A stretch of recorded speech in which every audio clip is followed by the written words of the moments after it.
Now let's start Lefties Losing It with this compilation from New York City. What a charming metropolis it is. Why they beat him?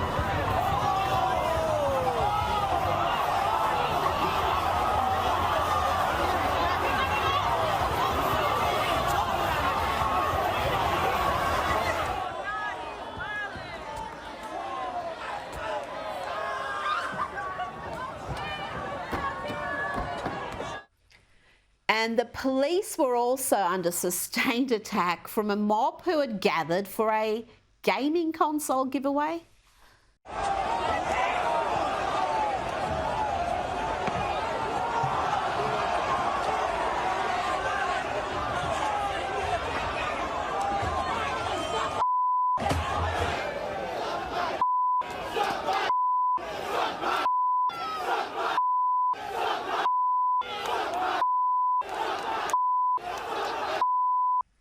And in that video, as in the next, the youngsters show how much they respect and fear the police.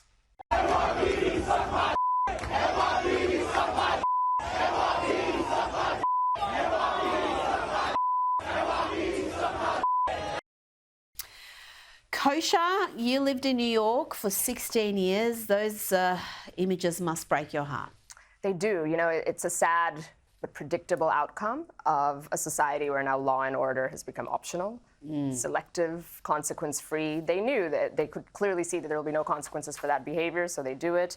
I lived in New York for 16 years, and the tail end of the golden era, where I walked around without a care in the world and soaked in what I still believe is one of the greatest cities ever, and it is heartbreaking to see that. So I hope things turn around, but I don't see any evidence of it right now.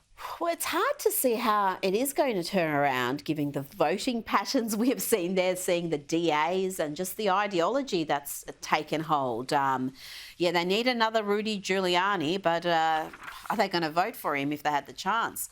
Now, let's go to the US soccer team. They bombed out of the World Cup. They're a bunch of lefties losing it, but it was a insipid performance, I've got to say, indeed, from one of their stars, Megan Rapinoe. And President Trump was quick to share his thoughts on the team's failings. He posted this: the shocking and totally unexpected loss of the US women's soccer team to Sweden is fully emblematic of what is happening to our once great nation under crooked Joe Biden. Many of our players were openly hostile to America. No other country behaved in such a manner or even close.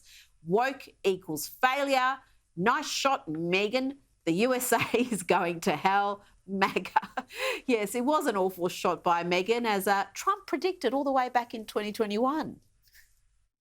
But the one with the purple hair, she didn't play too well. She went woke. You can have her.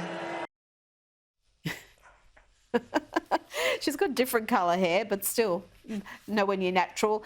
Interesting with this loss, because I have never seen so many people in America thrilled that one of their national team has lost at a major tournament. It's quite stunning. So I'm not a soccer fan or follower, but even I have been following this because it's crossed over into the cultural arena, and it takes a lot to get Americans to actually actively be thrilled, as you say, that the team lost. I think it's because they crossed over. You know, they won in 2015 against Japan in Vancouver, shot to stardom.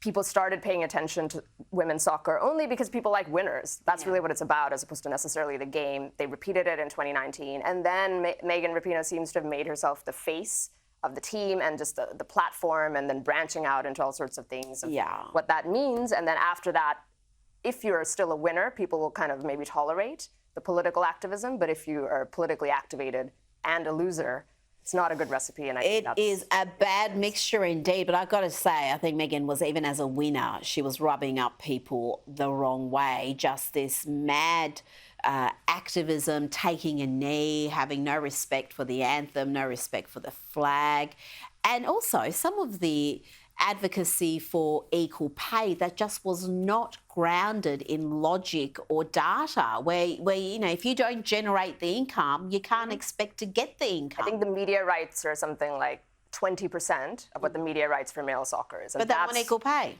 That's right. It doesn't make any sense. It doesn't make any sense.